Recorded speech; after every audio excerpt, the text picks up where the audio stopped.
2 Corinthians chapter 10, verse 4. For the weapons of our warfare are not carnal, but mighty through YAHAWAH by YAHAWASHI to the pulling down of strongholds. I want to give all praises and honor to YAHAWAH by YAHAWASHI by Hashem Rakah Kodash, forgive me the spirit, to do this lesson. Now in this lesson we're going into, are you using your weapons? Okay. Are you using the weapons that the Lord gave you? All right, because this is a war. It's not a physical war, but it is a war. Okay. And when you look at a real war, as far as a physical war, you see they have weapons to use. All right, against the enemy. Okay. And if they don't use them, they're going to be destroyed. Period. Think about that, man. A physical war. And they're going back and forth. If one side stops using their weapons that they have, what's going to happen to them? Okay, that's how you should look at this in the spirit, in the spiritual war. Okay, so YAHAWASHI gave us weapons. Okay, so the question is, are you using those weapons? Let's go back to 2 Corinthians, back at chapter 10, verse 4. I'll read it again. For the weapons of our warfare are not carnal, but mighty through YAHAWAH by YAHAWASHI to the pulling down of strongholds. Verse 5, casting down imaginations and every high thing that exalteth itself against the knowledge of YAHAWAH, and bringeth into captivity every thought to the obedience of YAHAWASHI. Okay, so we are in a spiritual war, a high level spiritual war. Okay, let's go to Proverbs chapter 18. Let's read verse 10. Start at verse 10. The name of the Lord is a strong tower, and the righteous run into it and is safe. Okay, so that's the number one weapon. The name of the Lord, YAHAWAH by YAHAWASHI. Okay, that's a weapon right there. That's a major weapon.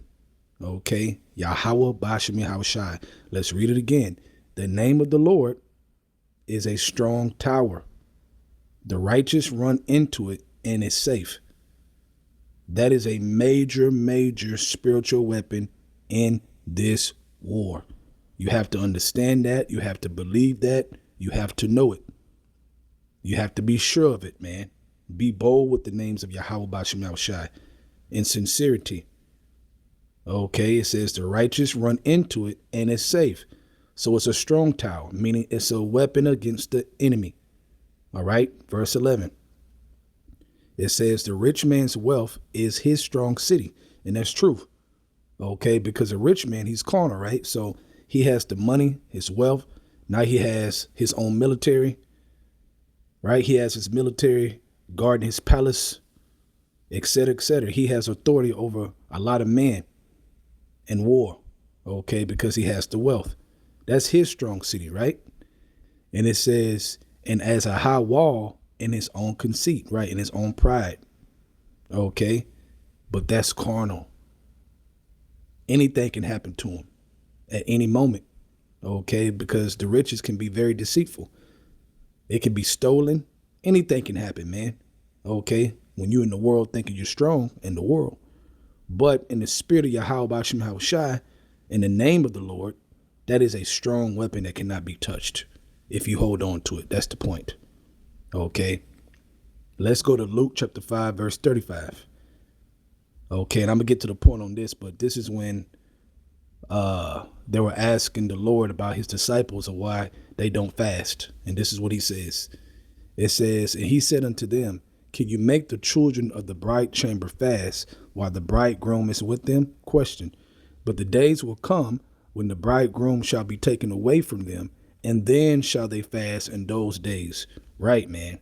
Okay. Why in those days until YAHAWASHI come? Because it's a weapon. That's another weapon. That's a very, very strong weapon right there to fast. Okay. And Lord willing, I'm going to go into a different lesson, Lord willing, tomorrow about that. I'm going to go deep into that, Lord willing. But that's a big weapon in this war. Remember, this is a war. Okay. So what are the weapons that you have that you're pulling from? Or are they just sitting there? Well, why are they just sitting there if the enemy's still shooting shots? The enemy is still hitting buttons and shooting missiles and grenades and planting traps Okay. So if you don't do nothing, if you don't reach to none of these weapons to use and take action with faith, okay, then you are losing the war. You got to do something before it's too late. Okay, you have to do something before it's too late. So fasting is another weapon. All right. Even in a carnal war, man, you know, when they go to boot camp and they get ready, okay, they get showed all the weapons that they use and learn weapons. They learn the weapons. They exercise in the weapons. Okay. They use certain weapons the wrong way and they got to get taught to use it the right way. Before they go to war, they learn these different things. Okay. So that when they're at war, they can pull out of their weapons. Okay. Period. And use them. Not just sit there while the enemy is gaining ground, shooting all their arsenal at you, and you ain't doing nothing. All right. Remember, the scripture says evil is sufficient enough in one day. Okay. So the war is heavy in one day, let alone the next. Okay. So we got to pull from our weapons and use it, man. Okay. We got weapons. All right. So if you're going in circles and you feel like shit and you feel like, you know, you're in darkness and you're going crazy, you're not using no weapons, man. Use your weapons. The enemy is coming in on you. All right. That's why you feel that way, because you're not using your weapons that the Lord gave you. That's the point of this quick lesson, man. Okay. This is exhortation for you to examine the weapons and start using them.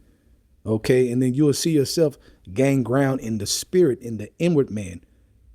Okay. Considering this is a spiritual war, right? So you will see your inward man. You will feel, I should say, your inward man get stronger because you're using the weapons to get stronger. Okay. Let's go to James chapter 4, verse 6.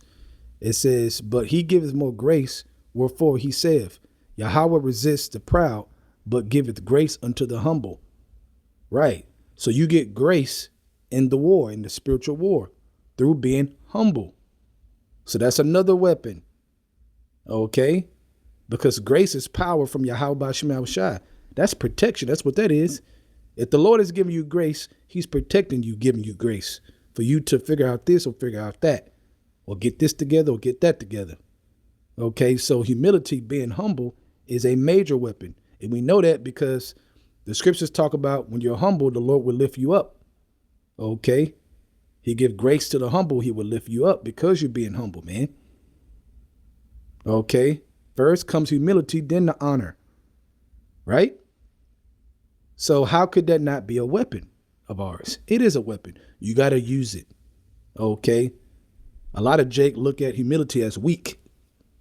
All right. Because they're not spiritual at all. So they look at it as weak, a weak thing. Are you weak? No, you're actually strong because you're using a weapon. Okay. That YAHAWASHI told us to use if we want success in the war. Okay. Do you want success in the war? Well, then listen up. Okay. Listen closely. Okay. Like I said, it'll be a quick exhortation, so I'm going to end it on this. Let's go to Sirach chapter 35, verse 17. It says, the prayer of the humble pierced the clouds.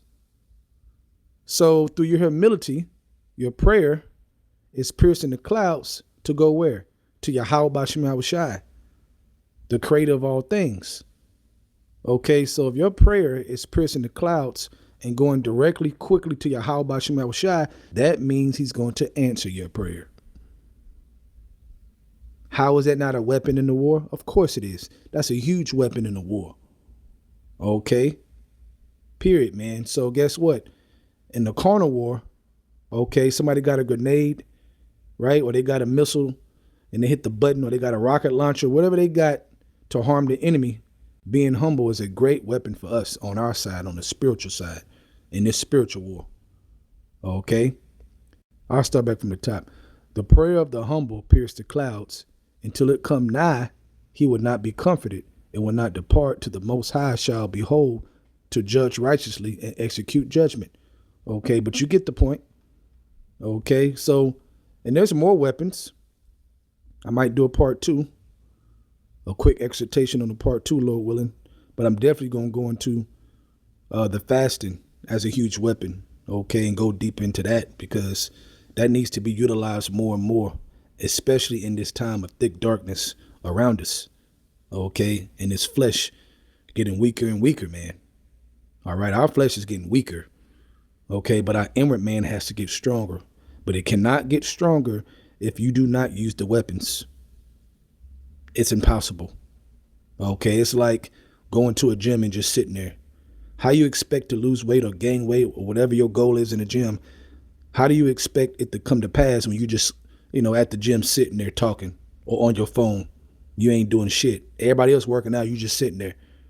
You ain't gonna get no result. It's the same thing. It is the same thing, but in a spiritual sense. Okay, so hopefully you were edified in the spirit. I want to give all praises and honor to Yahawah, Bahashem, YAHAWASHI, Bahashem, Rakah, Kodash, forgive me, spirit, to do this lesson.